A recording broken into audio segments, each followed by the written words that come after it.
എൻ്റെ പ്രൊഫൈൽ കാണുമ്പോൾ പലരും ചോദിക്കാറുണ്ട് എന്താണ് അബൻഡൻസ് എന്നുള്ളത്. അബൻഡൻസ് എന്ന് പറയുമ്പോൾ സമൃദ്ധി. ഈ സമൃദ്ധി എന്ന വാക്ക് നമ്മൾ മലയാളികൾ ആകെ കൂടി യൂസ് ചെയ്യുന്നത് വർഷത്തിൽ ഒരു തവണയാണ്, ഓണത്തിൻ്റെ ടൈമിൽ. സമ്പൽ സമൃദ്ധിയുടെ ഓണം എന്നൊക്കെ പറയില്ലേ, അതുപോലെ. പക്ഷേ അബൻഡൻസ് എന്ന് പറയുന്നത് ആക്ച്വലി നിങ്ങൾക്ക് എന്തുണ്ട് എന്നുള്ളതല്ല. മേ ബി നിങ്ങൾക്ക് നല്ലൊരു വീടുണ്ടാകാം, നല്ലൊരു കാർ ഉണ്ടാകാം, നല്ലൊരു ജോബ് ഉണ്ടാകാം. നിങ്ങൾക്ക് എന്തുണ്ട് എന്നുള്ളതല്ല അബൻഡൻസ് എന്നുള്ളത്. അബൻഡൻസ് എന്ന് പറയുന്നത് ഒരു ഇന്നർ നോയിങ് ആണ്.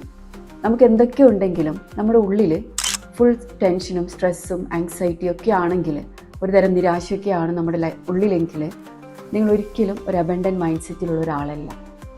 ആക്ച്വലി ഇതൊരു ഇന്നർ നോയിങ് ആണ്.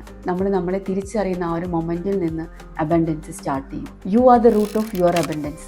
നിങ്ങൾ തന്നെയാണ് നിങ്ങളുടെ സക്സസിൻ്റെ റൂട്ട് എന്ന് പറയുന്നത്. നിങ്ങൾ എത്രത്തോളം നിങ്ങളെ വാല്യൂ ചെയ്യുന്നു, നിങ്ങൾ എത്രത്തോളം ഡിസേർവിംഗ് ആണെന്ന് നിങ്ങൾ ഫീൽ ചെയ്യുന്നു, അതനുസരിച്ചിട്ടുള്ള അബൻഡൻസും സക്സസും അതനുസരിച്ചുള്ള റിട്ടേൺസും മാത്രമേ നിങ്ങളുടെ ലൈഫിലേക്ക് വരുള്ളൂ.